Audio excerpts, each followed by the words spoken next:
Good morning. I am adjourning that, sorry about that. It's already been a long morning. I'm calling the Committee of the House Education Finance to order.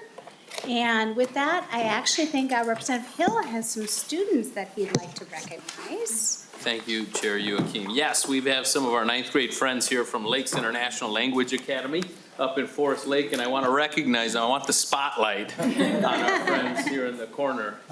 And they have a great team here, so they're going to enjoy the day connecting with lawmakers. Great. Thanks for being here. Thank you. With that, members, we have Representative Purcell. Yes. Have you had a chance to look at the minutes? Yes, and I move the minutes for approval pending 2 technical corrections. Would you like to say what those are so we know? Yes, so at the very top it says February 8th, but I believe these are the minutes from February 9th. Yes, they are. Down towards the bottom, the second testifier, Mazeppa, Zambroda Mazeppa, there is a spelling correction. I believe it's 2 P's and an A.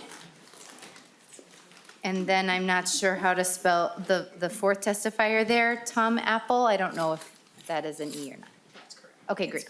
Yep. That's what I have picked up on and move the minutes pending those technical corrections. Thank you, Representative Purcell. Oh, we got something else that.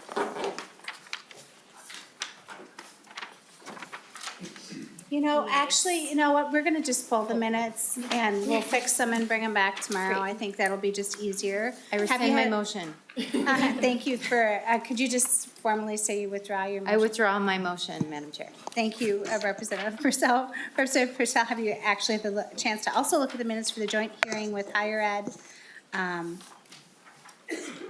I did, and I move those minutes. Okay.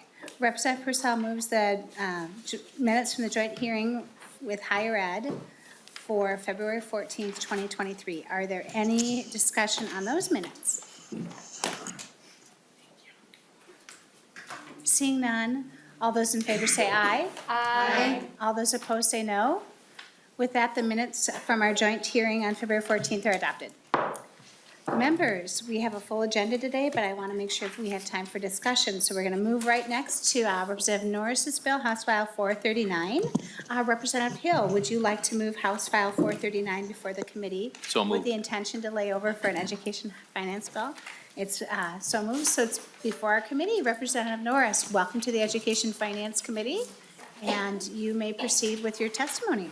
Great. Thanks, Chair Youakim and members of the committee. It's great to be before you this morning in education finance. You know, when I go out and talk to Minnesotans, it seems like the only thing that comes up more often than the weather in our conversations is what to do with our budget surplus. And I always tell folks that I want us to focus on what's going to deliver the longest and highest ROI for our state. And especially when it comes to our ongoing structural surplus, I can't think of any place that would provide a higher ROI than investing in our public education system here in Minnesota. You know, one of the challenges our schools across the state have faced is that our general formula is not keeping up with inflation. The general formula is the most flexible source of funding for our school districts. They use it to hire teachers, to pay hourly school workers a fair wage, to make needed capital improvements, and much more. It's the largest source of revenue for our school districts as well. For a typical school district, it makes up approximately 56% of their total operating revenue. And members, you've got a chart in your materials today that shows 2 different lines. The solid line is going back to 2003. If we had just kept our school funding for the general formula consistent with inflation, we'd be looking at an amount of $8,126 per student. But currently, the dashed line is what the legislature has approved since 2003, and we're only at $6,863. So that accounts for a $1,263 per student gap compared to if we had just kept up with inflation over the past 2 decades. So this bill aims to correct the chronic underfunding of our schools by taking a substantial step toward catching up.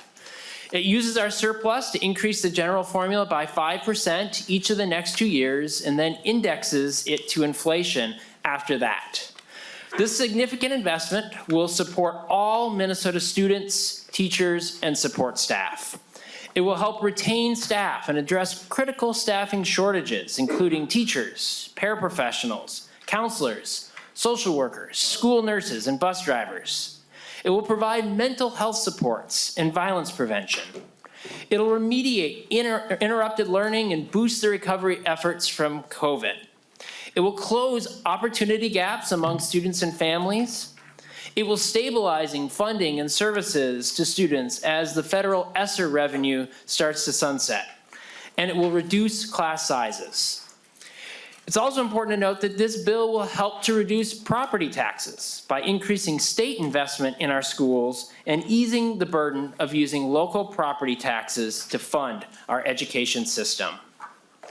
We have a number of testifiers, including one of the superintendents from my House district, as well as a teacher from one of the districts in my House district, who can share more about the impact this bill would have on our schools and all of the students throughout our state. So I'm looking forward to hearing some great testimony from them. But Chair Youakim, I'm wondering if perhaps before we get into the testimony, members have a fairly detailed spreadsheet in front of them. I'm wondering if Mr. Strom might be able to just at a high level kind of walk them through what's involved in this spreadsheet. Representative Norris, you are reading my mind. I'm actually going to have Mr. Strom walk through the runs as well as have Ms. Beckel walk through the fiscal notes. So, Mr. Strom.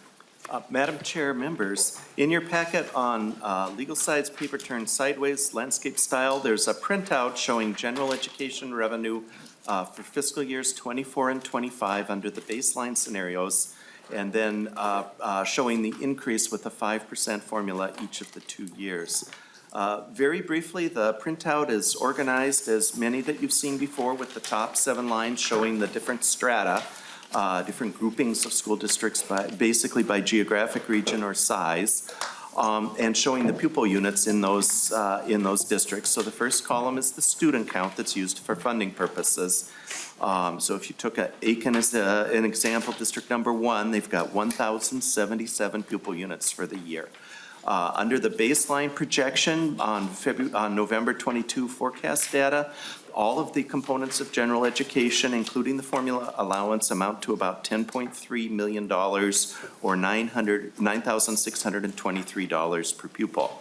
A 5% increase in the basic formula, which is linked to compensatory and sparsity revenue on this printout, shows the increase to $10,816,000 for that district, or $10,039 per pupil.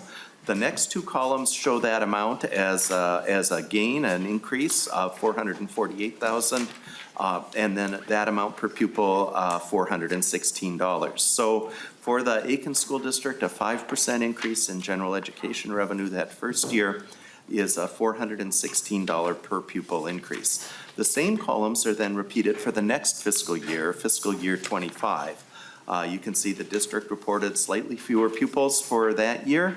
The base revenue amount expected, should no legislation be enacted, is $10.08 million, or $9,596 per pupil. Under the 5% and 5% increase, so the revenue goes up 5% on the formula the first year and another 5% the second year, that amount increases to $10.98 million, or $10,446 per pupil. So in the second year, that's an $893,000 increase for the district, or an $850 increase. So Madam Chair, in brief, if you look at the very top lines, a 5% increase on average provides school districts an additional $396 over base in the first year, and in the second year, a 5 and 5 increase provides districts an $810 increase over base as well. So Madam Chair, that's a very quick summary of the printouts. Again, these districts are listed in numeric order, which if you think about them as in county alphabetical order, you'll find most of your districts there, and then charter schools are in the 4,000s. Thank you, Mr. Strom. Ms. Beckel, would you like to go over the fiscal note, please? Thank you, Madam Chair. Solveig Beckel, House Fiscal.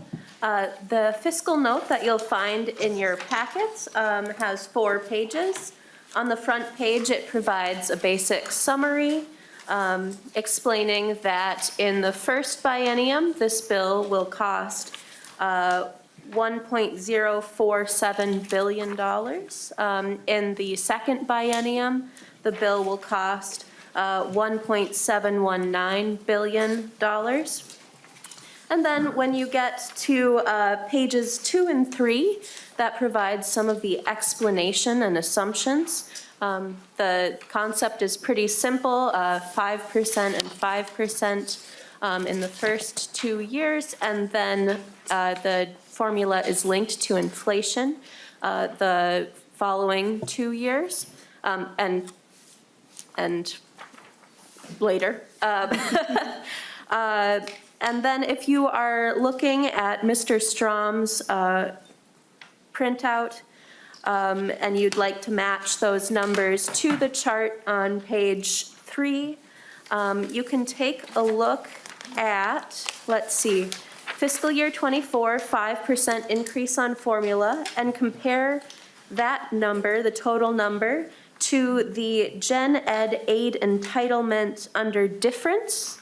And under 24, that number should line up at $369,559,000. And then if you run over to the fiscal year 25 number, that $752,544,000 number lines up with fiscal year 25.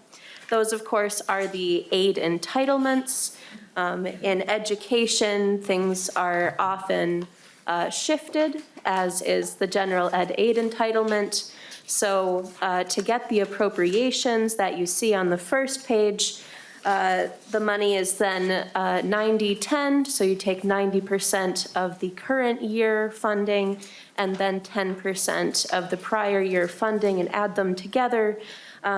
So for fiscal year 24, it's just 90% of that current year entitlement, which you will see on the total line on the chart on page 3, which is how they arrive at the fiscal year 24 $332,603,000 number, and so on. And Madam Chair, that's the fiscal note. Thank you, Ms. Peckel. With that, members, I think we'll move to testifiers, and the first person I have on our list is Tina Burkholder, and then Kathy Nathan on deck. Go ahead, get settled, and then please state your name for the record and proceed.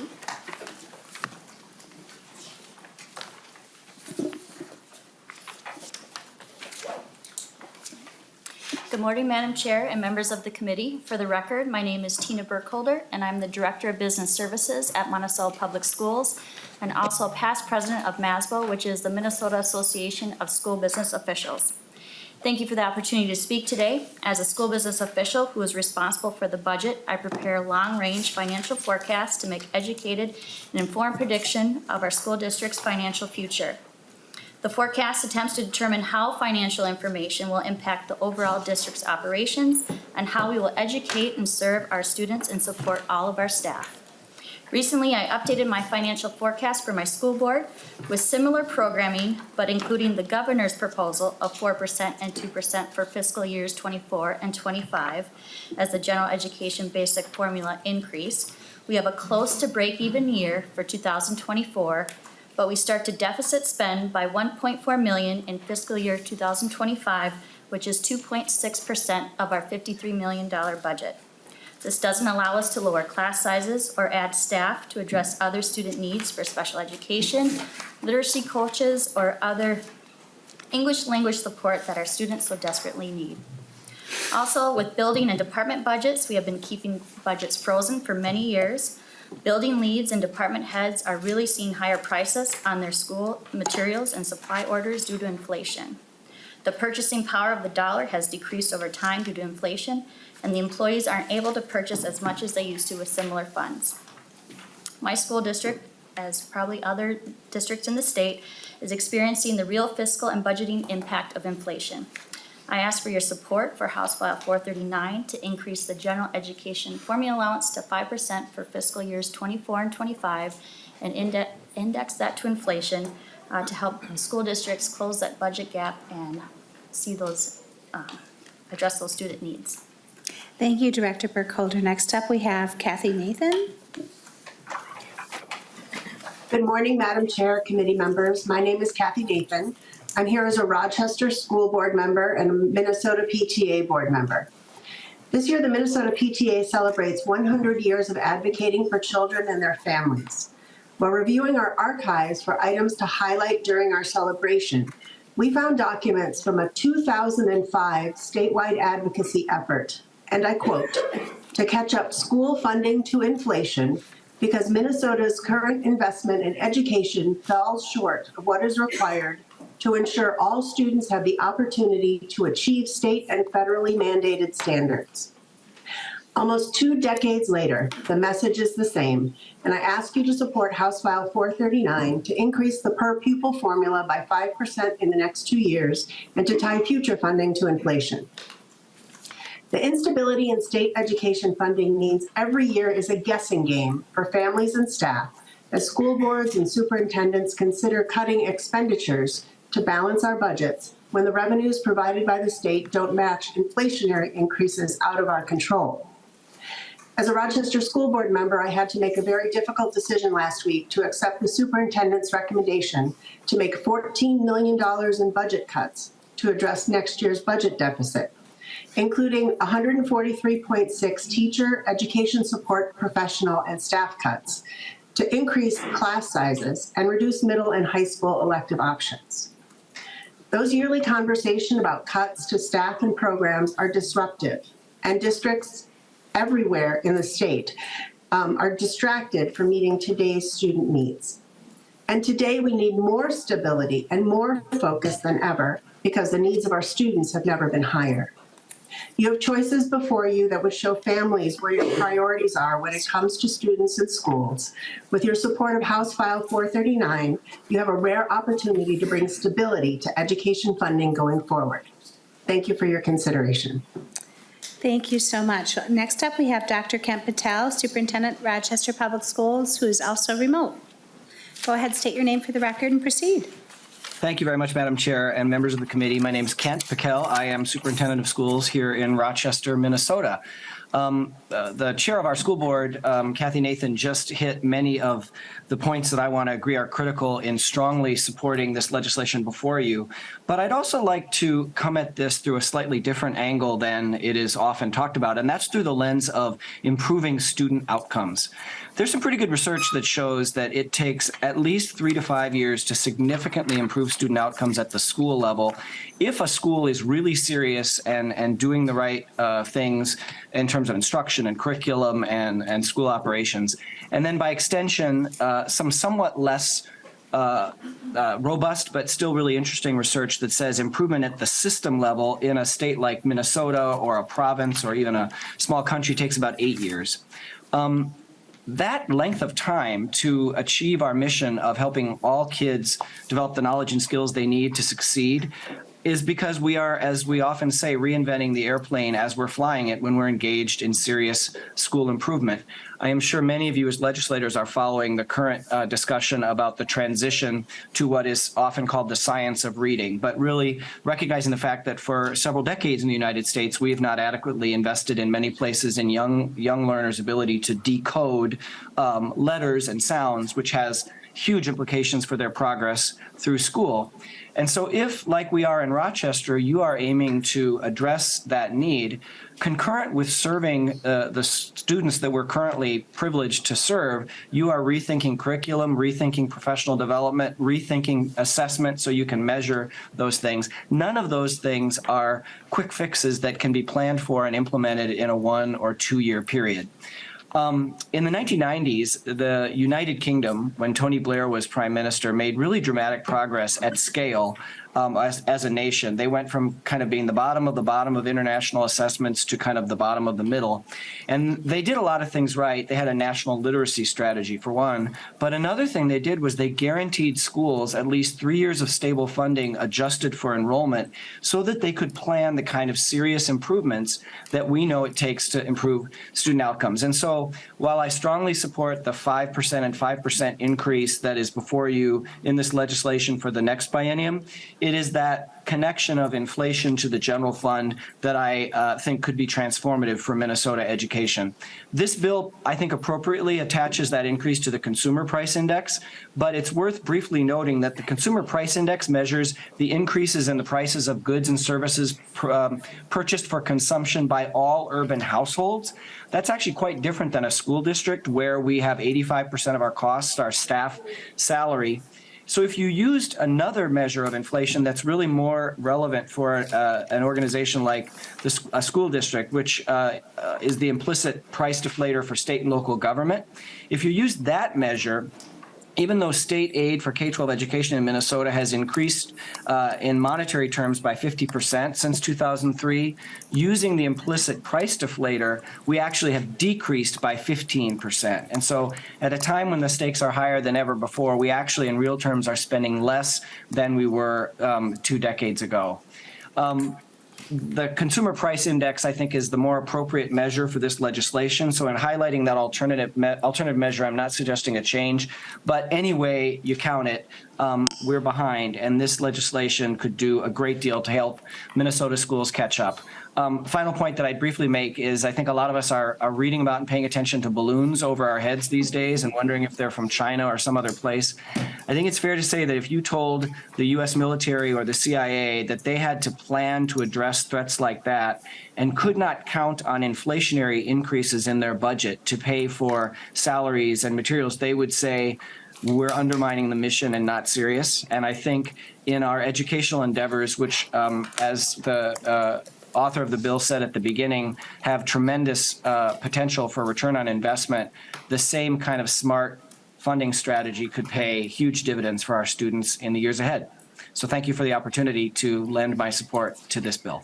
Thank you, Dr. Pickell. I let you go over because I get really excited about talking about the implicit price deflator, because we have actually been thinking about using that index measure for services versus a basket of goods when we've been talking about this for over 18 years. So thank you very much for your time. Next up, we have Bob Indahar, and then on deck, Jeff Holdberg.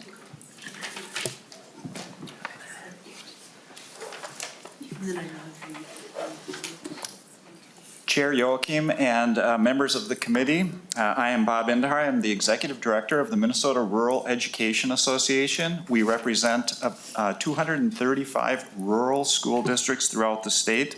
I'm here to testify in favor of House File 439, and it is our top priority in MREA.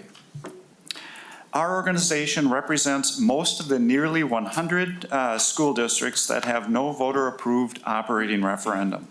They rely heavily on the general education formula dollars to run their district.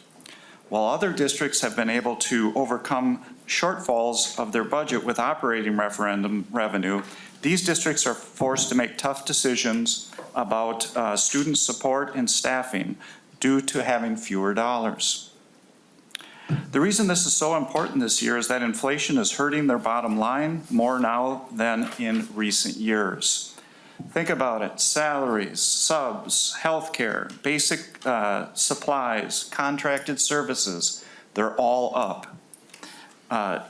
because of inflation. According to the Department of Labor and Statistics, the CPI in 2021 and 2022 was 4.7% and 8% respectively. While the basic formula allowance has been increased over the year, it has not kept up with inflation. As Representative Norris mentioned, it's down $1,263 per pupil. That's an 18% decrease over the last 20 years. The most important or the most impactful funding stream to schools to support the education of students is money on the formula. It is fair and stable. We see that close to 90 cents of every dollar is distributed equally to students. Every district in the state gets the same dollar base amount from the percentage increase on the basic formula allowance. The remaining money is distributed across districts with compensatory sparsity transportation, and declining enrollment revenue, which is tied to the basic formula allowance. Districts have the most flexibility with this revenue stream and can make decisions at a local level to do what's best for their district students. Inflation is a real problem that districts must deal with. There is no business that can stay viable in Minnesota when they make a budget without an inflationary factor. Districts are forced to do this while they wait for the legislature and governor to finalize the E-12 budget, a decision that often comes months after local decision budgeting has begun. And in some cases, after required termination notices have went out. This is not the way to be good stewards of the state's core constitutional duty to fund systems of public education. Districts need a predictable funding stream to make systemic change over time. Without it, all you can do is have short-term initiatives.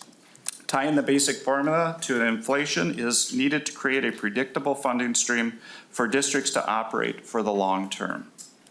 Thank you for your time and listening. Thank you, Ms. Director Indahar.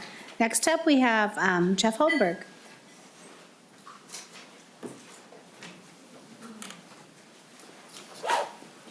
Please state your name for the record and proceed. Good morning, Madam Chair, committee members. My name is Jeff Holmberg, Superintendent of Centennial Schools, and I'm here to testify in support of House File 439, a bill to increase basic education formula by 5% in fiscal years 2024, 2025, and index to inflation. I'm representing the Centennial Schools community, which includes Blaine, Centerville, Circle Pines, Lexington, and Lino Lakes, as well as two partner organizations, the Association of Metropolitan School Districts and the Minnesota School Boards Association. Now is the time to invest in our youth, our state's future. I'm grateful to see a recommended 5% increase on the formula being addressed during this year's legislative session. As noted earlier this morning, historically, the state's funding on the formula has not kept up with the school district's cost of educating students. If state funding had included inflationary indexing in the past, Centennial would have had an additional $11 million of funding available from a $90 million general fund budget. This is why we support the proposed inflationary increase to the basic formula in this bill. The 5% in each of the biennium years impacts the revenue Centennial receives in state funding in the following way. On the revenue side, the basic formula is approximately 60% of our general fund revenue budget. The increase over the biennium would provide an additional funding of approximately $5 million to improve the students' educational experience and their outcomes. This is significant and necessary investment in our students and important for several reasons. The district faces rising costs of doing business, which includes investments in our staff. We have to remain competitive with other districts and the private sector in order to attract staff to fill positions from teachers, paraprofessionals, nurses, custodians, and food service. Staffing shortages in these areas create additional needs for salary improvements in order to recruit and retain. Centennial also faces increases in contracted service costs as well in the areas of mental health counseling, transportation, utilities, supplies, curriculum, and even officials at our co-curricular events, as these costs have increased significantly over the past several years. More specifically, on the investments necessary to recruit and retain staff, salaries and benefits make up approximately 75% of our general fund expenditures. Hypothetically, if Centennial were to budget a 2% increase on salary and benefits for staff, include step and lane adjustments, and a 2% increase across all other district budget areas, the expenditure amount would equate to a biennium cost of approximately $6.5 million. While there is a gap between revenues and expenditures, this is a start and step in the right direction. The 5% in each year outlined in House File 439 would have a significant impact on Centennial's budget, providing additional funding to support the expenses I have outlined this morning. The inflationary index will also help us moving forward as well. A healthier budget allows schools to provide the necessary educational opportunities for students, and I urge the committee to invest in our youth in our schools by acting favorably on House File 439. Thank you for the opportunity to testify today. Thank you, Superintendent Holberg. With that, members, I think we'll move on to, public testimony. I'm so sorry about that. We did have some folks sign up for public testimony. And that we have Christy Peterson, School Board Chair from Shakopee, and Valerie Holthus from Anoka Hennepin on deck. Please state your name for the record and proceed. Good morning, Madam Chair and fellow committee members. My name is Christy Peterson, and I currently serve as a school board chair for Independent District 720 Shakopee Public Schools. I'm a board member for Southwest Metro Intermediate School District 288 and also serve as a board of director representing Director District 13 for the Minnesota School Board Association. In addition, I'm a proud graduate from Ellsworth Public Schools, a very small Minnesota public school district.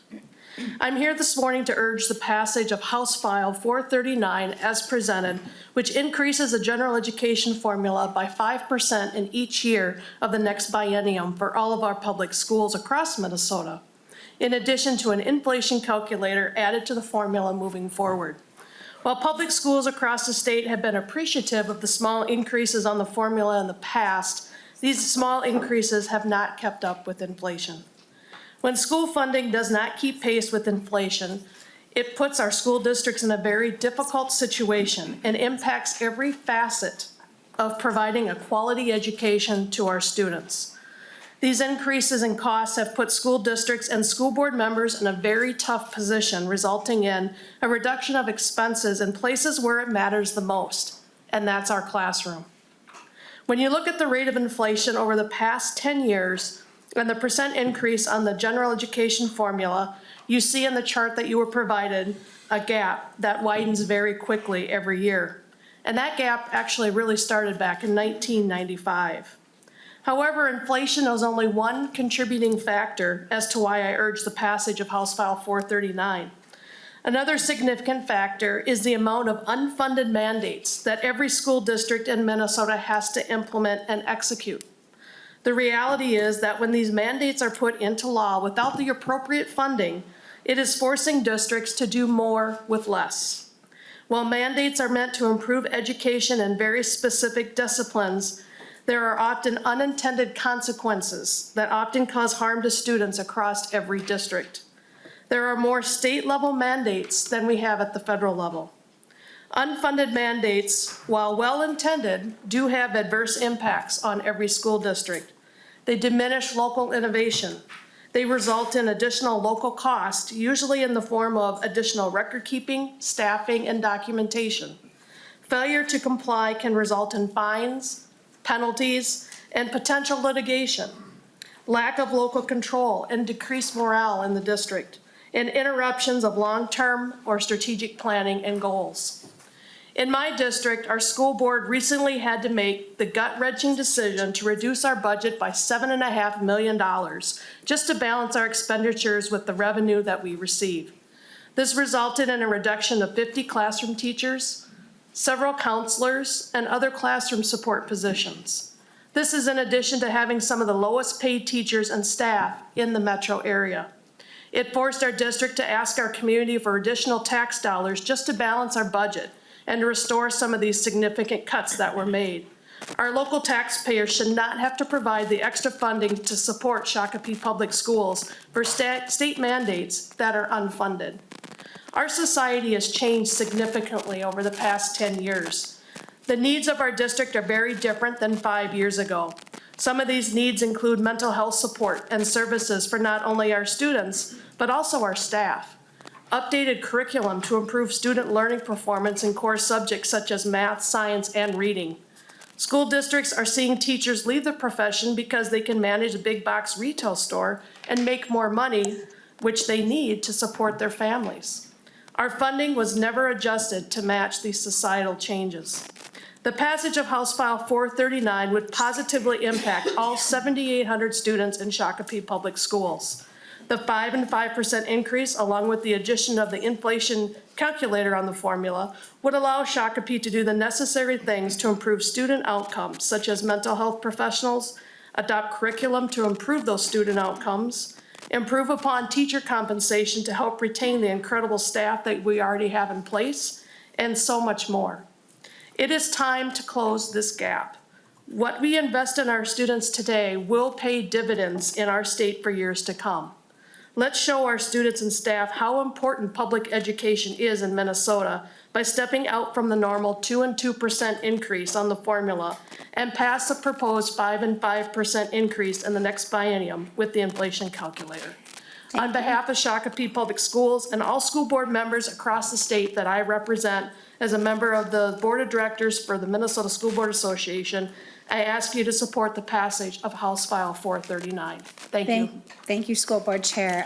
Thank you for highlighting the fact that if we index the formula to inflation, that you're going to be able to deal with any mandates we give to your schools. Members, making sure here that we only have one more testifier and then discussion. We have 2 other bills on the docket. I've kind of given leeway to folks to talk twice as long as we've asked, but I have Valerie Holthus next, so please keep it brief.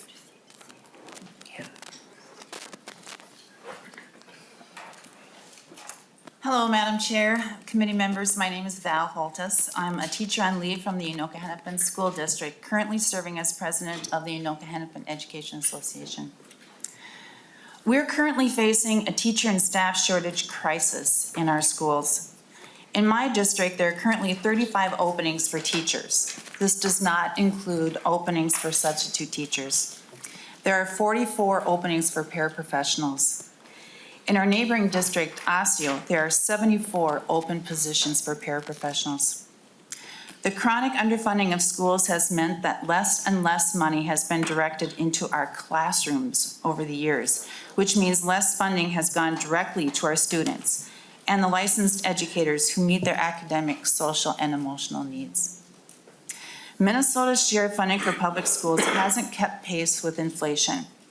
The North Star Policy Institute released a study that indicates we have underfunded schools by 20% over the last 20 years. I want to thank Representative Norris for bringing forward House File 439 that invests 5% per year on the general education formula and ties the increase to inflation. This will help the state catch up on its commitment to funding public education.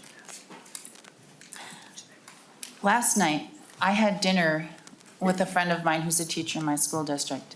She wanted to talk to me about leaving the profession of education. She loved teaching for the last 27 years. Her class sizes were manageable, and she had a student who needed behavior support. She could always call Mr. Price, the school social worker, who would give the student what they needed, whatever it was. Mr. Price retired, and his position was not filled because of budget cuts. Now her class sizes are so large, and she has 3 students who need behavior support with no Mr. Price to call. I would urge you all to think about teachers this year and the countless students they'll touch over the course of their career as you consider the funding decisions you're making this year. Please put the resources in their classrooms that they need. A 5% increase in the formula is much appreciated, but we think you could go bigger and also be more focused on your approach to funding public education in Minnesota.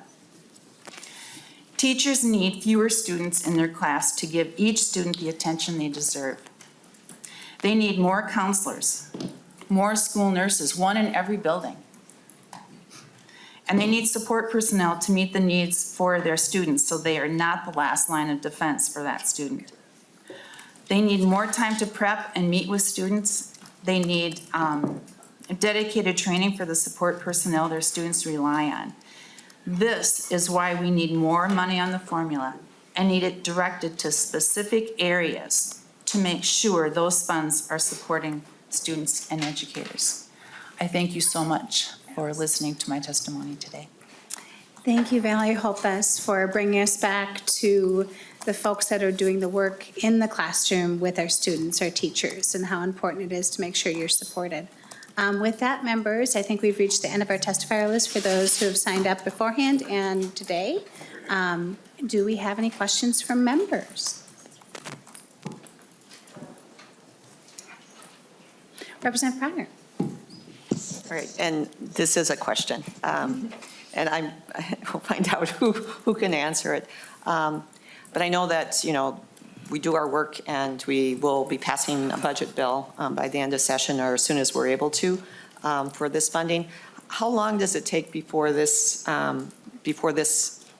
actual increases would actually get to a school district? I mean, because we've known that budgets are being made now.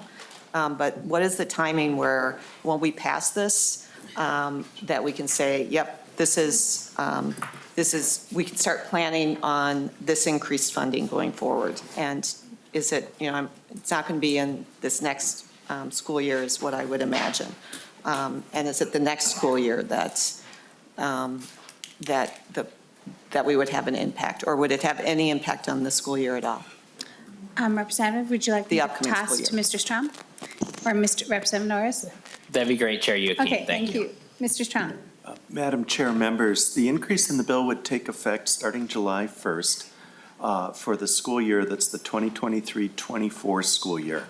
The payments to school districts use an accounting system where they have essentially an accrual accounting system, and they get their payments from the state in 23 payments throughout the year.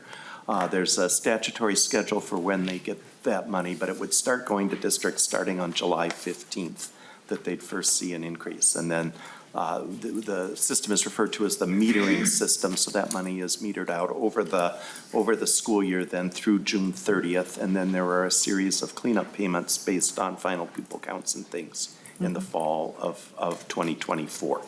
Okay. And Representative Pryor, can just follow up? if I can paraphrase what you're saying, and to the bill author, if this is, so in terms of planning, school districts can't plan for the money right now, but they will have the money in these payments that will be going forward. So it's that promise that we'll be making, and probably are being followed with great interest right now. Thank you, Representative Pryor. Members, any other questions? This is a pretty hefty bill, so. Representative Krisha. Thank you, Madam Chair, and thank you, Representative Norris, for bringing it forward. I know a lot of schools are looking for removing that uncertainty. Certainly, I think this is a good place to start. We have targets and joint targets that we'll be waiting for, so there's a lot to happen between now and then. So thank you for bringing this forward. Members, any other questions? Well, then I'll just take a chair's prerogative and say thank you, Representative Norris, for bringing this bill forward. I think indexing to the formula to inflation is a systematic change that we can make that would bring the biggest impact to our schools. But I just want to thank you for doing the work and give you the final word. Thanks, Chair Youakim. And again, I want to express my appreciation to all the testifiers who came in today, and I think so eloquently articulated the impact that this bill can have. Ms. Peterson talked about how they're having to eliminate 50 classroom teacher positions. Ms. Holthus talked about teachers leaving the classroom and a social worker position not being filled. Mr. Indahar talked about how they have to send out termination notices while they're waiting for, to find out what the legislature is going to do with school funding.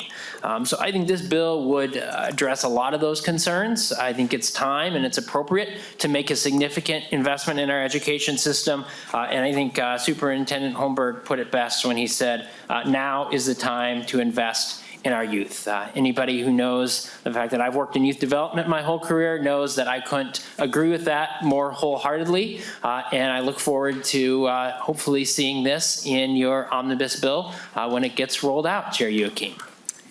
Thank you, Representative Norris. And with that, House File 439 is laid over for possible inclusion in an education finance bill. With that, we have our next bill up with Representative Acomb, House File 694.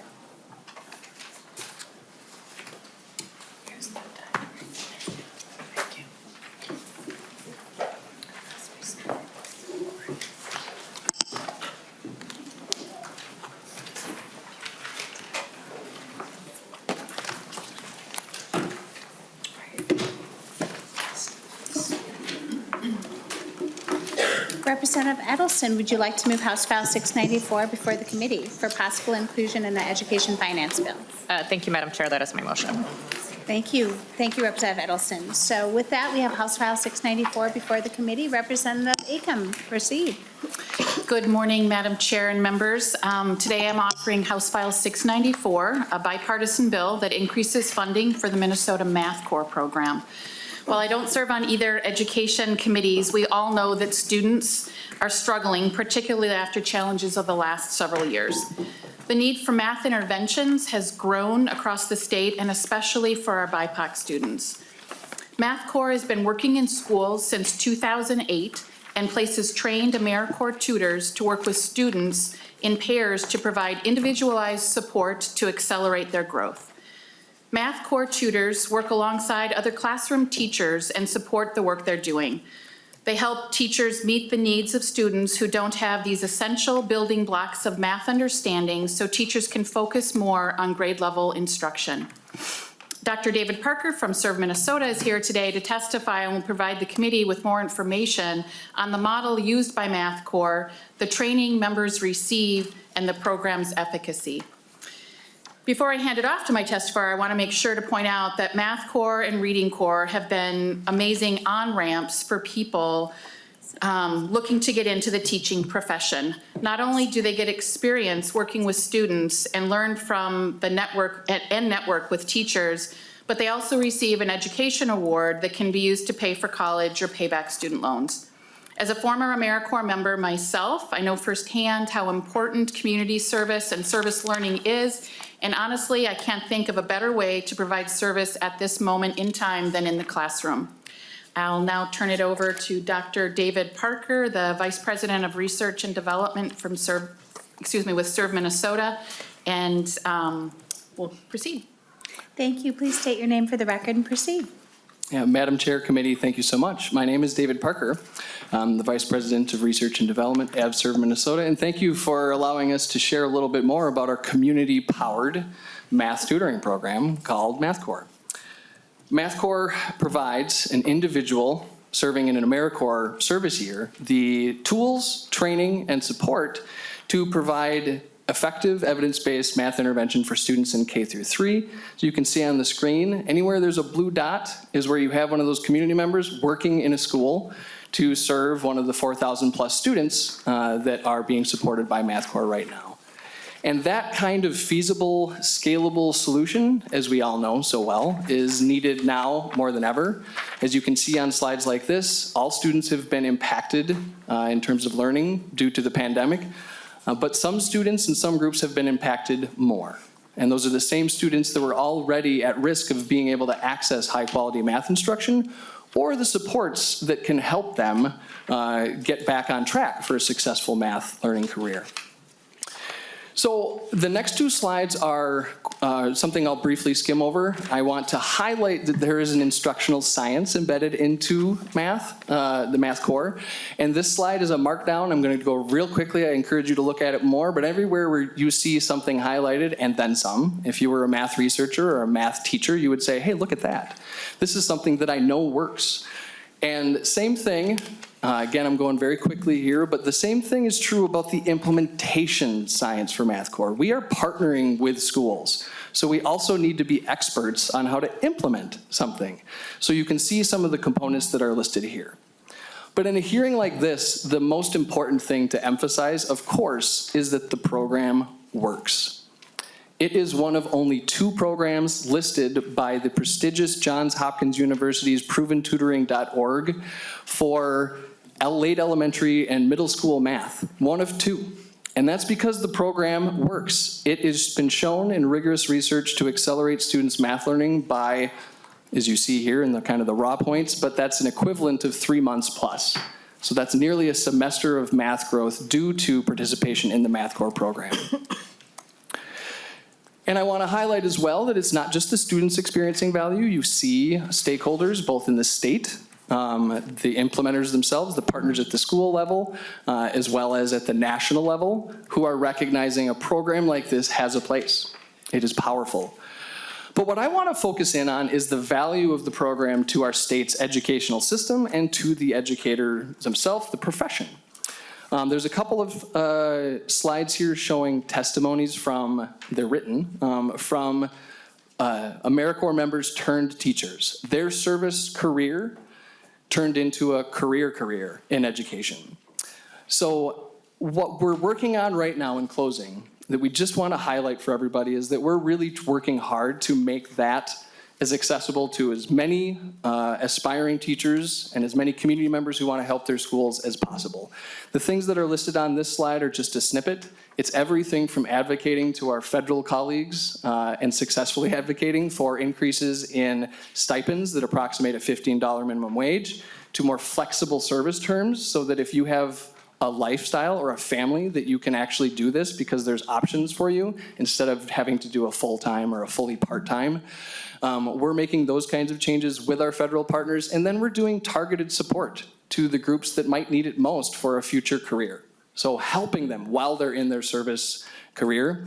And then lastly, partnering with our state's higher ed institutions so that that service time that does have a robust contribution to their learning towards a career in education can count towards that. And all of that is in the service of getting more folks access to a valuable service experience and therefore kind of extend that benefit to the students in the schools that we partner with. Thank you. Thank you, Dr. Parker. Next up, we have Monica Wadeen. Please state your name for the record and proceed. Madam Chair, members of the committee, my name is Monica Wadeen, and I am a Title I reading educator at Lake Ripley Elementary with Litchfield Public Schools. And I serve as the Reading Corps and Math Corps internal coach there. Many districts across the state are experiencing the impacts of the pandemic as we are, especially in the area of math. We added Math Corps this year to further address that need and provide our students with individualized support that they need to accelerate their math proficiency. We have had Reading Corps in our building for the past several years with great results and knew we wanted the same for our math students. We now serve students with Math Corps in kindergarten through grade 4. Math Corps covers the critical building blocks of moving from concrete visual to abstract. The fact that it's data-driven and research-based is critical. It targets the skills that need work and addresses them. Not only is there increased achievement, but our students get to interact daily with tutors and build relationships and support. In addition to learning key math skills, what's been amazing about Math Corps is that it helps students see themselves as academic math learners. When students don't see themselves as learners, they decrease in their confidence, and that inhibits their learning. Our students who just need a little boost can keep growing in their confidence and in making gains, in math. Since October, we've already had students graduate from Math Corps and are at grade level proficiency in math. One student was struggling at the beginning of the school year and having trouble with writing equations and other math concepts. Today, you would not recognize him. He greets his tutor warmly, and the gains he has made in the past 3 months have been incredible. He has gone from not passing any of the math units to passing all of them. Math Corps comes to life through our talented and caring tutors who are delivering the interventions with fidelity. They receive rigorous training and ongoing coaching, and as part of AmeriCorps, earn what is called an education award that can be used for tuition or student loans. One of our tutors is actually using her award to pursue a career in teaching. Math Corps expands our potential to support our entire school community, students, tutors, teachers, and families. Our classroom teachers and families appreciate the extra set of eyes and ears and reports on how the students are progressing. Thank you for consideration of this bill. Math Corps is critical to our students and to our school community. Thank you, Coach Wadeen. With that, members, we'll go to questions. Representative Edelson. Thank you, Madam Chair. Thank you, Representative Acomb. I am absolutely a fan of Math Core and Reading Core. I guess, I know that historically it usually takes place where the person is in the school, right? Part-time or full-time. What I guess my question is, we've seen people using resources like online tutoring, things like that after school. And that's across the state where people are seeking help outside of school. I guess what I'm wondering is there an ability to gain access to Math Core after school? Dr. Parker. Yeah, Madam Chair, Representative, thank you for the question.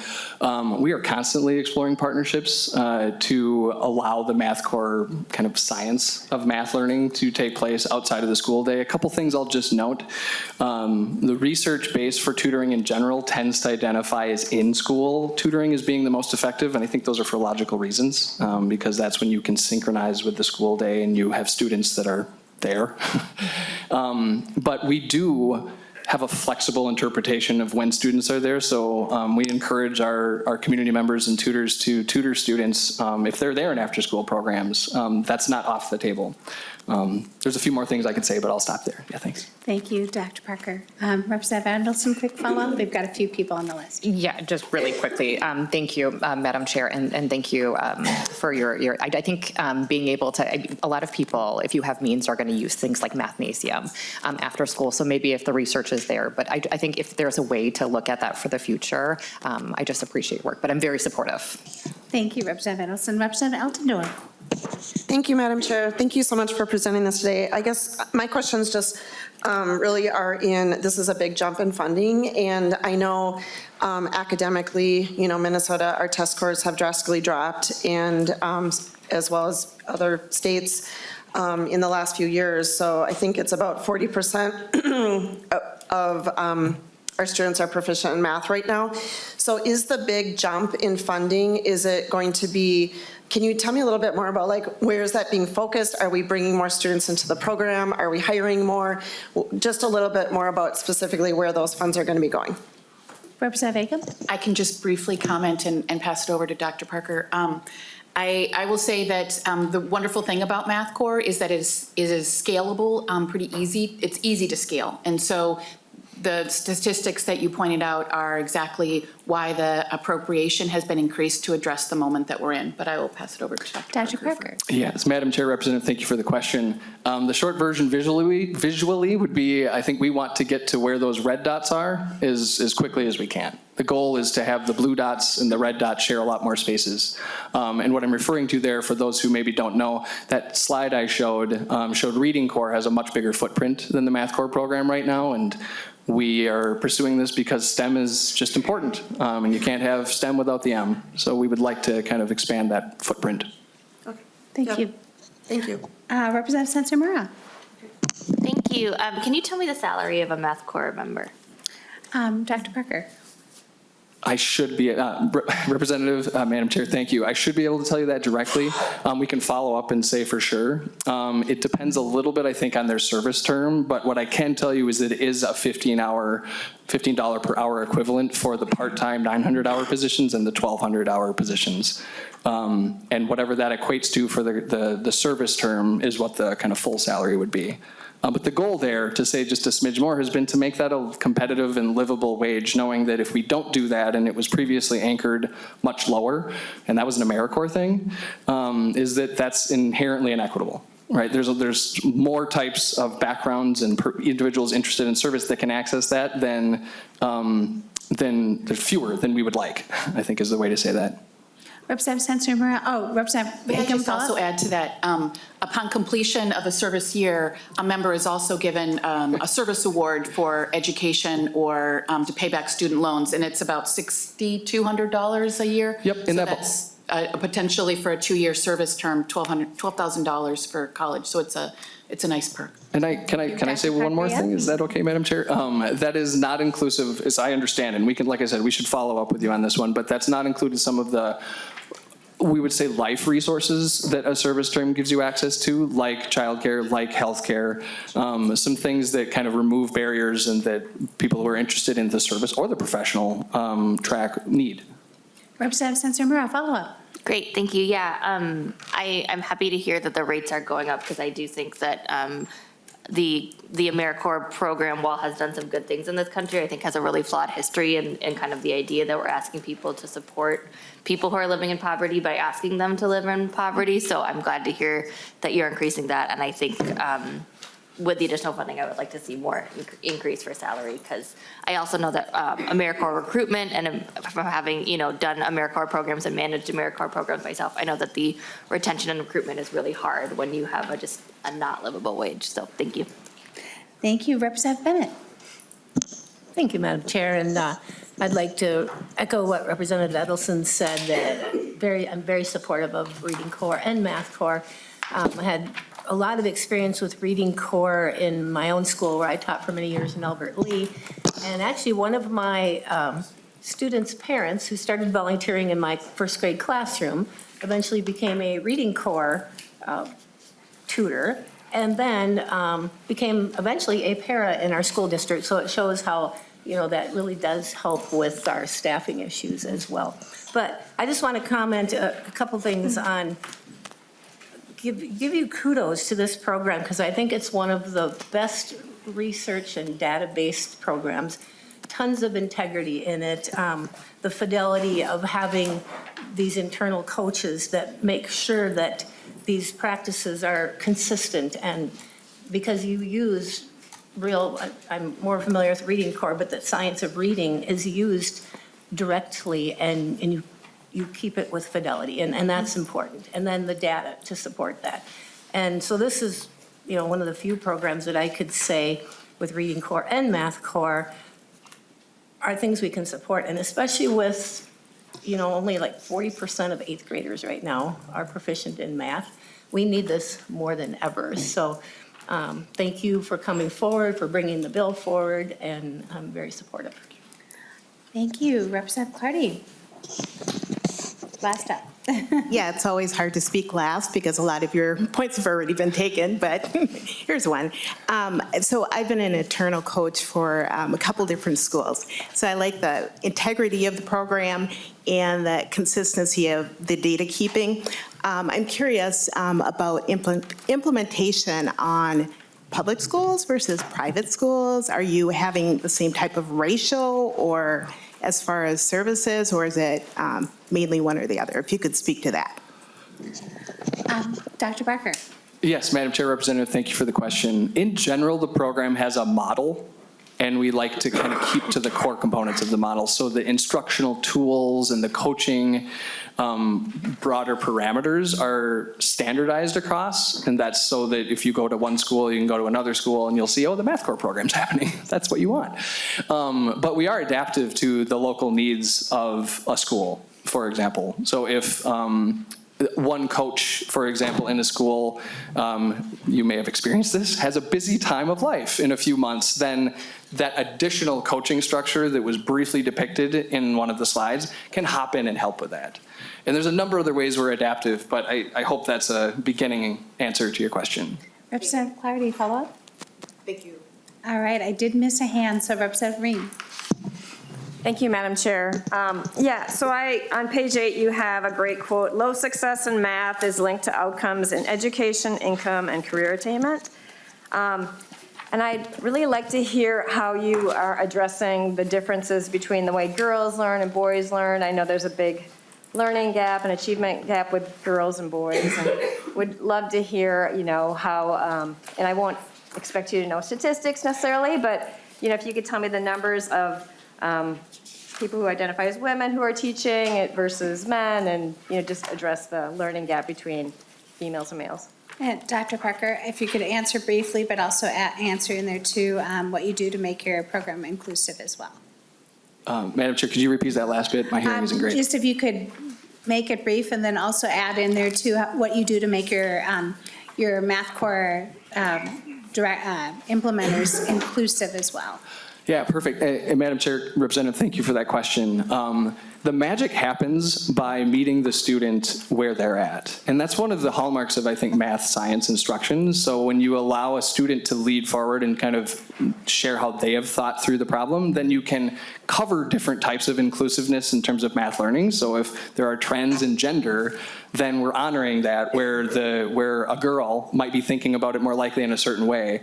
But that's not just unique to gender. That can happen across the different gender lines. And in general, what we want to do is just honor the student and how they're thinking about the math. And that also allows for some synergy in complementing the school's given curriculum. So they might be hearing one way to do it, and we might have a certain interpretation of the concrete representational abstract approach that was mentioned earlier. We will then adapt, our tutors are then trained to adapt to the school's version of that, just because implementation can change things. I'll just pause there and say we have a rough similar distribution of boys and girls in the program. We could get you the final numbers. And in the research that we've done, we have not identified any differences in terms of response to the program by gender or other variables. Thank you. With that, members, I think we'll go to Representative Acomb for final comments. Well, thank you, Madam Chair and members. Appreciate the opportunity to be with you today. Appreciate the comments about Math Corps, and I hope we can get your support in this important program. Thank you. Thank you, Representative Acomb. With that, we'll lay over House File 694 for possible inclusion in a education finance bill. And with that, I am going to turn the gavel over to our Vice Chair while I present a bill.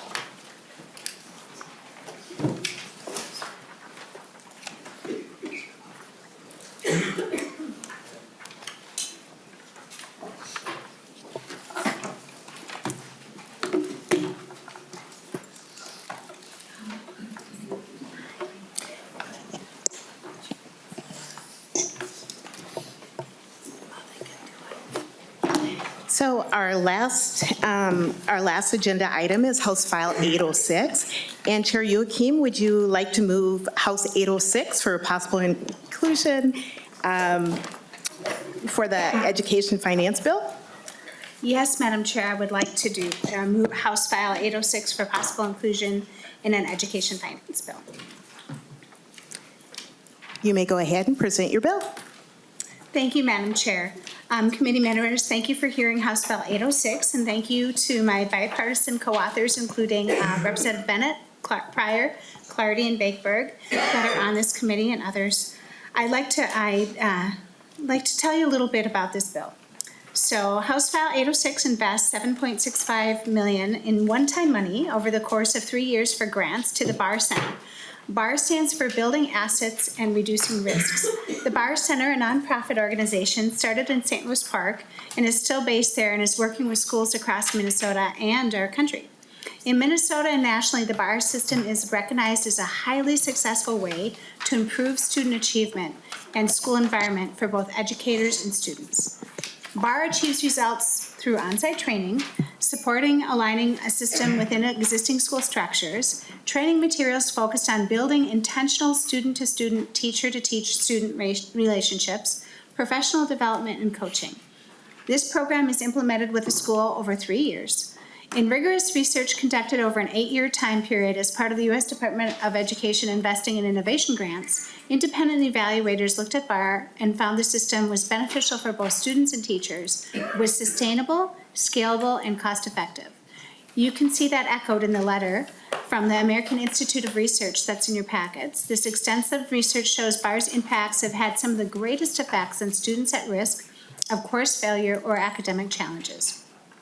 Data shows that the BARR system was also successful in reducing opportunity gaps for our students. For teachers, the research showed that BARR not only strengthened the relationship and collaboration among teachers and school administrators, but also benefited their relationships with students. BARR training helps teachers by teaching them how to utilize school district data in order to identify barriers to a student's learning and then finds ways to remove those barriers. In his letter of support of House File 806, the principal evaluator from the American Institute for Research states, because relationships are foundational to student success and operations of schools and classrooms, the BARR model results in more lasting and sustainable change than any other investment in innovation that he studied. House File 806 appropriation would allow at least 30 Minnesota schools to implement and benefit from the BAR system. The schools selected for this grant must be geographically balanced among urban, suburban, and rural schools and serve high concentrations of students in poverty or unrepresented students, including students who are from the Black, Indigenous, and people of colors communities. Madam Chair, there are letters of support in members' packets. I also have testifiers with me today that can provide examples of the success they've seen with the implementation of the BAR system. My first testifier is Angela Jerbeck. She's the founder and executive director of the BAR Center and has also has a background in counseling and teaching. And never put a mint in your mouth before you have to speak. There we go. Thank you. And for the record, could you please state your name? Yes, good morning, Madam Chair. My name is Angela Jerbeck, and I am the Executive Director of the BAR Center. So as you heard, BAR, Building Assets Reducing Risks, was developed right here in Minnesota. I was a high school counselor in a first-ring suburb outside Minneapolis, and we had 5 years in a row that half the kids failed a class. I knew this was not my colleagues. I work with amazing educators, as I believe any adult who chooses to dedicate their professional life to education, they are incredibly talented. I also knew it wasn't the students. I knew we had incredibly talented students. We needed to redo the system. And so when I went in to resign to the principal, he said, this isn't you. This isn't our school. This is the national average. And if you have some other ideas, come back to me. So that summer, I was home with my kids, had a 6-month-old son, had a 4-year-old daughter, and I was feeling pretty discouraged about my professional life. And my 4-year-old daughter grabbed a handful of crayons and attempted to take a bite of them. So I was now not feeling great as a parent either. So I proceeded to call my grandmother, because that's what you do. And my grandmother did not miss a beat. She immediately launched into the fact that she brought my daughter to Sunday school the week before, and she'd helped a girl who was really shy.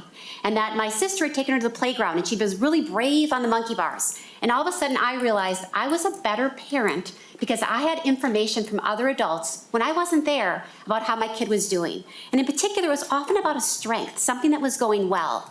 And I realized the classroom teachers didn't have that. The math teacher had the 43 minutes that they had that student. They didn't know that they were doing well in English, even though they're struggling in math. Let alone did they know that I, as the counselor, knew they were really involved in their synagogue and active in community gardens. That I'm like, we have to open this up. We need to rebuild the schools based on relationships, and those have to be staff to student, staff to staff, and student to student, as well as data. We need to get transparency in data and be able to share the information we have. So a quick context, when BAR was being developed, there was a whole lot of educational initiatives that were occurring, many of which that we now know were not effective. My colleagues and myself were like, I don't see how this is gonna work. And we now know a number of those things did not work. So I committed myself to never asking an educator to do something unless we knew it worked. So I can tell you that BAR right now is the most researched model in the nation. We have had over $40 million doing research in schools all across the country, and they've done the most rigorous research you can do. They've done randomized control trials, being able to compare one group of school students with another and be able to say that it is BAR that's making the difference. So it's really exciting because many Minnesota educators have been part of that research. And what you'll see is that not only is it effective for school, it's effective for staff, and it's effective for students. And I think that's a really key piece, that we need to be taking care of the adults in the building, that at the same time we're making sure the students are thriving. So with that, I'm gonna have a 2-minute video that's actually gonna capture staff's voices, that is able to show what their experience is, as you can see that all the statistics have been done to know that this system really is using our same staff, our same students, and having us be more effective.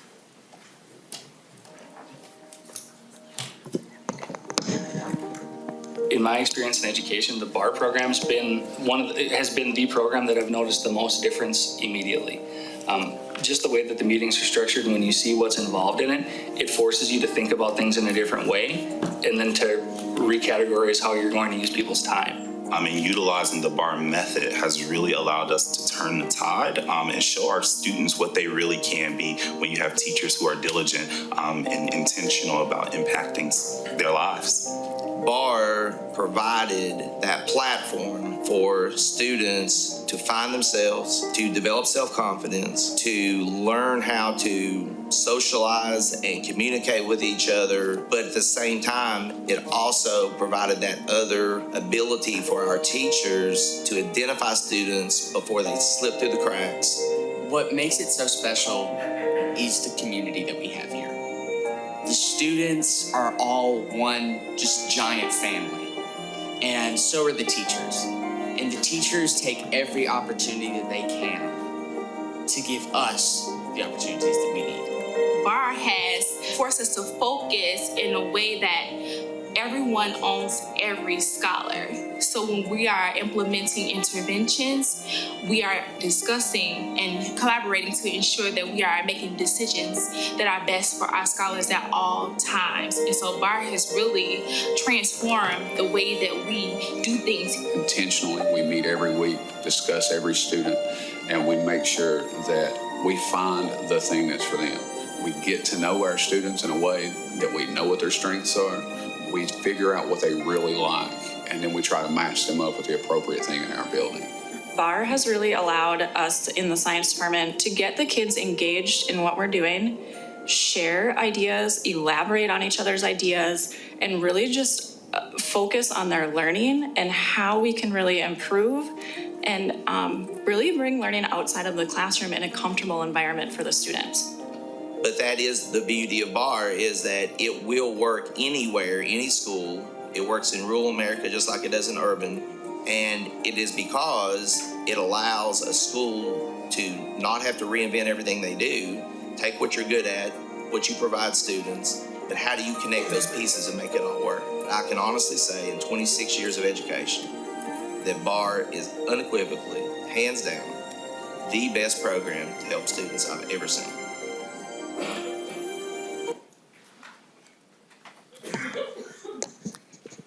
Thank you, Angela, for your testimony. It seems like a lot of the discussion and collaboration is a strength of your program. So our next testifier, if you'd like to step forward and then identify yourself for the record.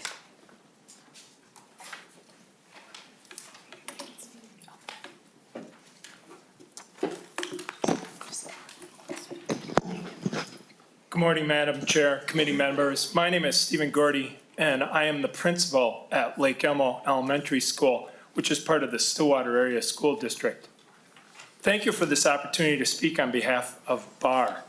Lake Elmo is the first elementary school in the United States to implement BAR. We are now a network of 36 elementary schools nationwide. I recognize the importance of this committee to hear from teachers. You're going to have to settle for me today, since our fifth grade teacher who testified last week in front of the Senate decided to stay with their students today. Our fifth grade team at Lake Elmo piloted BAR in 2019-2020. I'll remind you that that was the year that we went into distance learning for the first time, and we tried to figure out what that meant for our students. We knew very quickly we were going to have to change the way we were meeting the needs of our students. The teachers who were piloting BAR were so impressed with the work that they were doing, they met individually with each of the grade level teams to convince them to go to a K-5 implementation model the following year. Again, this is during a time where there were so many uncertainties and so many challenges, but they believed enough in BAR that they pushed ahead with it.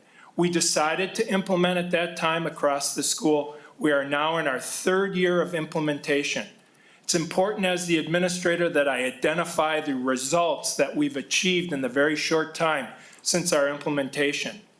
Number one, our school improvement goal last year was to address our math scores. Our math scores in our MCA, third through fifth grade, improved over 10% from 2019. That's beating the state and the district averages by quite a bit.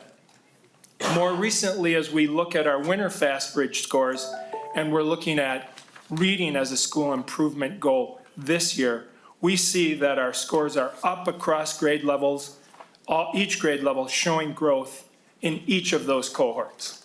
I will now turn it over to my cohort from Lake Elmo. Madam Chair, Committee. Could you please state your name for the record? Thank you. My name is Lisa Bowen-Blake. I'm the instructional coach at Lake Elmo Elementary School, and I'm also the co-coordinator of the BAR program there. As an instructional coach, what I try to do is support the teachers. We heard a lot of discussion about teachers that are feeling overwhelmed, that they don't have the resources they need. One of the biggest benefits I'm seeing at my school is that the teachers are collaborating at a level that we've never really seen before. The BAR structure actually gives you a way to consider and think about students before you come and present them at the weekly meeting. You have an opportunity to consider the child's strengths, and so you speak from that strength-based, the strengths that the child has, and then you talk with one another and brainstorm. So when I started teaching back in the dark ages, you would go into your room, you'd shut your door. There wasn't a lot of collaboration. We cannot do that anymore. We have to collaborate. We need each other. When we collaborate, we are stronger. One example would be that I was sitting in a meeting and the teachers were brainstorming solutions for the goal that the teacher had for the child. And one of the teachers like, oh my gosh, of course, I used to do that. I didn't remember that. And that's what I'll do now. And we come back, we check in on it. How is the student doing? It could be a social emotional goal. It could be an academic goal. So this is a proactive strategy. So we can talk with one another and it's proactive. How can we meet the students' needs earlier in that MTSS process that BAR blends so beautifully with? So that's what we are trying to work on. I'm just going to see. I guess I just want you to picture how hard it is to be a teacher, as you've heard before, and to have a system come into place that can support you in getting things done and accomplishing things that support and help the students. That's what BAR is. So like I said, I've been in education 38 years. It goes like this, right? But BAR is here to stay. This is an approach that is internal and it's here to stay. Thank you. We have one more testifier and they're online. It is John Harris. He's the principal of St. Cloud Technical High School. Go ahead. Good morning, Madam Chair, committee members. Jason Harris, Principal Tech High School, St. Cloud Area School District. Thanks for having us today. I also brought a student with me to hear just the student perspective around the BAR program. Here's a few things that we know. We know our most valuable assets for our future are our youth. We know education is one of the most significant predictive life outcomes for children in Minnesota and across the nation. We know it impacts income, career employment, healthcare, social services, the school to prison pipeline. On the average, Minnesota performs well compared to all other states on standardized tests, graduation rates, and college readiness. However, we have some of the largest gaps in the nation around these measures for race, socioeconomic status. It's even grown now after the pandemic. As you heard my fellow educators state, we know the BAR program works towards increasing achievement for all students. The BAR program is a program you want within your school districts, back in your districts. This is a good investment for our youth. They deserve this. I have a few data points for our data here at Tech High School around graduation. We're in our 5th year at BAR. Our first cohort of 97 students just graduated last year in 2022. 89% of those students graduated that were in the BAR program, higher than the state average. We have our second cohort graduating this year at 140 students. I brought one of those students here with me today to share her testimony and why it's so important to make sure we fund this program. Our current cohort right now is on track at 89% or higher than the state average. And I'll share, our student have her share her testimony and some of the great things happening right here now. Good morning, Madam Chair, committee members. My name is Nightfall Judge and I am a senior at St. Cloud Tech High School. I have benefited greatly from the BAR program during my freshman year of high school. In my second trimester of freshman year, my grades dropped drastically and I felt embarrassed and ashamed of my academic performance. But instead of giving up on my trimester, my BAR teachers helped me improve my grades quickly and rallied behind me to get me on track to graduate and to succeed at Tech. And because of this, I am now able to sit here and tell you I have been in honors and AP classes with my 9th grade year, and I have been accepted into 4 of the 7 schools I have applied to. And I plan to study political science there. And I hope many Minnesota students can have the same success story as mine. Thank you.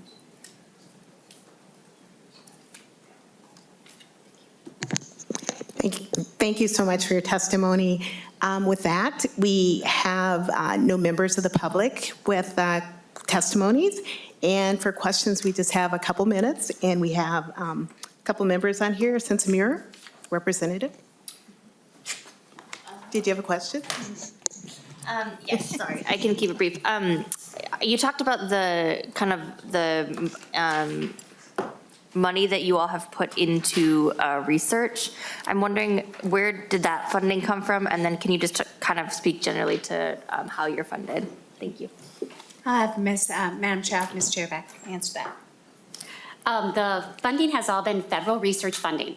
So it has been the U.S. Department of Education. There was started under George Bush and then moved under Obama, that they were looking for, were there practices that were occurring that could withstand the highest level of research and then move to other places, which is how we ended up in 22 states in DC, as well as charters, publics, rural, urban. So all the testing, all of the research money was federal testing.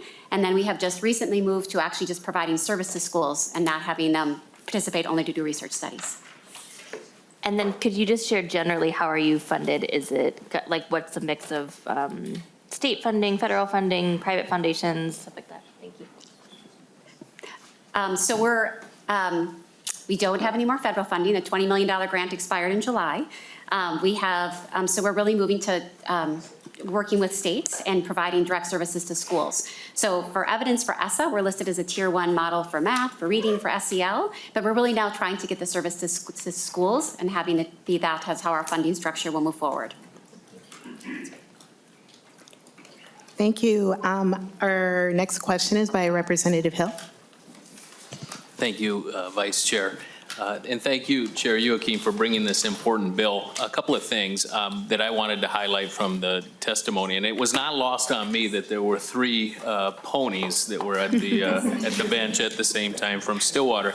But just really proud of this program and what it's meant for students in the district where I operate and serve students and families as a teacher. Mr. Gordy, Principal Gordy, put it quite well, that when implementation took place at Lake Elmo Elementary, this was the exact wrong moment to be asking our women and men who serve students to do something new, something else, something additional. And I saw firsthand, as a representative of many of the staff at Lake Elmo, just how they felt about the program and how great the impact was. We also have a very large high school in District 834 that serves almost 2,900 students. And the implementation of the BAR program there has also provided students with a connection. I think it's important, lastly, to note, and before I get to my question, that many of our educators, principals, teachers at all levels, contrary to popular belief, we did not get into public education to talk about assessments or curriculum, and at the principal level, probably not to talk about funding or other elements, policy. We got into public education to meet the needs of students, and like the Math Corps folks talked about, we want to meet them exactly where they're at, and this is a program that makes that possible. The question I have is, with an investment like the one associated with the appropriation that's being sought here, how wide an impact can we have, and how wide can we spread BAR here in Minnesota? Chair Youakim. Thank you, Madam Chair. Representative, with this investment, it's my understanding they could branch out to 30 more schools. Madam Chair, may I also add? Yeah. The 30 other schools also would be able to provide continued transparency to the legislators, because I know that those schools will continue to have impacts.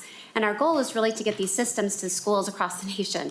So to be able to have this become an integrated part of ongoing funding to get these systems forward, but these 30 schools would be able to say, here's how these 30 schools are doing, and we can continue to work with the other systems. Representative Hill, do you have a follow-up? Just briefly, thank you all for your incredible work, great presentation, and for the massive impact this has on our students. Thank you. Representative Bakeberg. Thank you, Madam Chair. I'll make this quick. You talked about the 30 schools that have the potential to be involved in BAR. If my school would be number 31, how much would it cost for my school to invite BAR into the school and implement the program if we were that 31st school? The cost is. Go ahead, Angela. Thank you. The cost is $75,000 a year. The model, once again, after 3 years, the schools are self-sustaining. It's part of the reason that they're saying this model is scalable and cost-effective. So it provides the coaching, the services, but it's $75,000 for the year. Thank you, Representative Bakeberg. Do you have a follow-up? No, that's it. Thank you. Thank you. And Chair Youakim, do you want to give any final words for the bill? Thank you, Madam Chair. Yes, I would. I just want to thank committee members for listening to our testifiers and discussion. I know it's been short, but if you have more questions, I'd either be more than happy to answer, and I know Ms. Jerbeck would too. Over the last month, we've heard a lot directly from our schools about the challenges they're facing meeting students' needs, from academic to mental health. We have heard from teachers asking for support and training to and from administrators who want more tools to do with the work that they have to do for their students. We have work to do to close our opportunity gap. There is clear need to provide Minnesota educators and students with evidence-based support that we confidently know will make a difference. From the testimony we've heard today, for our schools that have used this program, the BAR system is successfully addressing these challenges in Minnesota schools. With House File 806, we have an opportunity to act now and bring this evidence-based system to additional Minnesota schools. This program is scalable, my favorite word, sustainable, and cost-effective. Thank you for your conversation, and I'd appreciate your support for House File 806. Thank you, Chair Youakim. And with that, Chair Youakim, we will lay that over for House File 806, possible inclusion in the Education Finance Bill.